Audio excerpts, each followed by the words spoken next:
All right, I'm here with Brenda Heigl. Brenda is the Broken Arrow PTA Council President, and most of you know who Brenda is. If you're involved with PTA at all, she is the person that you communicate with, and probably the person that you respect a great deal. So in an interest of bringing clarification to some of the concerns that people have, what can PTA do, what can volunteers do that are on the school campus, we wanted to bring a short synopsis in Brenda's own words of what those things are. So Brenda, tell us, as you understand it, we know that Julie Miller, who is the school counsel for the State Board of Education, and she has given us clear guidelines on what our volunteers and our staff and our teachers are able to do. And we'll not address staff or teachers because Dr. Gerber and Mr. Isbell have already done that. But our volunteers, which you are directly involved with, would appreciate clarification. So as it relates to voting yes and talking about voting yes, can you tell us what they are able to do? Okay, this is my understanding, is that anytime we are on school property, be it a PTA member / volunteer, we are not allowed to voice our opinion, wear or say anything that indicates which direction we are choosing to vote.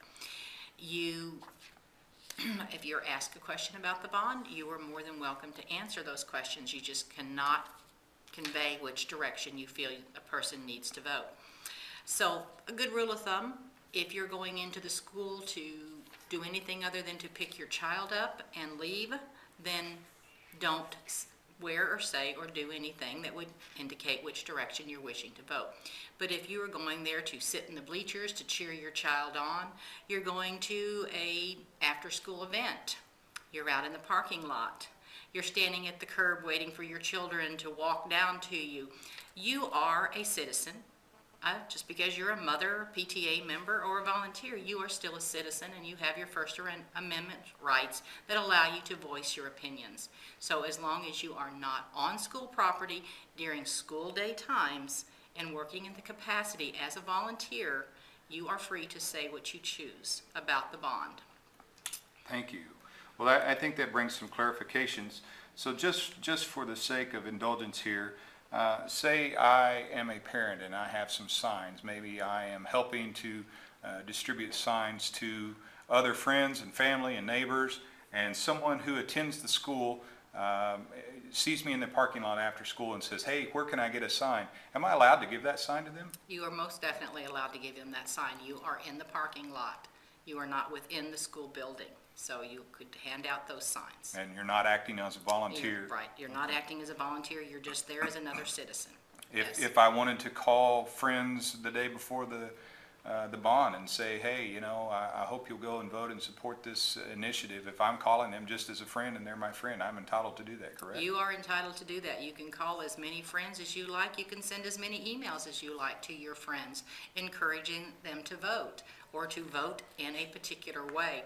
You are not doing this through school emails. You are doing this as a private citizen. So by all means, if we all get out there and make 10 phone calls and they make 10 phone calls, or we send 10 emails and they make 10 emails, we could saturate the community with this message that we're trying to convey, that you are PTA council and you voted a resolution to say we supported this bond because it is the best thing for the children of Broken Arrow. So this really isn't about PTA. This is more about, as a volunteer, what I'm entitled to do. That's right, as a volunteer.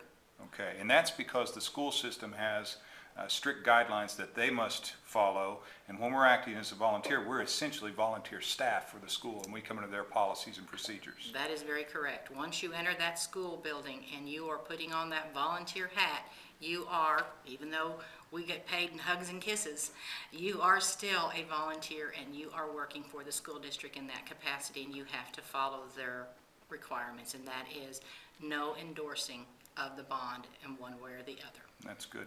You mentioned emailing friends, and obviously this video message that you're bringing here is a great way to let people know from an official stance and to share this information in an easily understood method. We're going to share this on YouTube, and we will provide you with a link. So I think that's a great way to encourage your perhaps other individuals that you interact with to pass this information along. Did you agree? Oh, very definitely. The more people that know it, the more people that can help us get the word out. Okay. As far as volunteer opportunities, we're going to be having a kind of a point person at each school, we're Right. hoping. And then, of course, anyone that would like to participate directly can go to voteyesba.com and find information, connect with us on Facebook and Twitter and YouTube, and learn opportunities to volunteer and participate. That is correct. All right. Is there anything else you think we should add, or have we covered it here? I think we pretty well covered it. Very well. Brenda, thank you for all your help today. Thank you.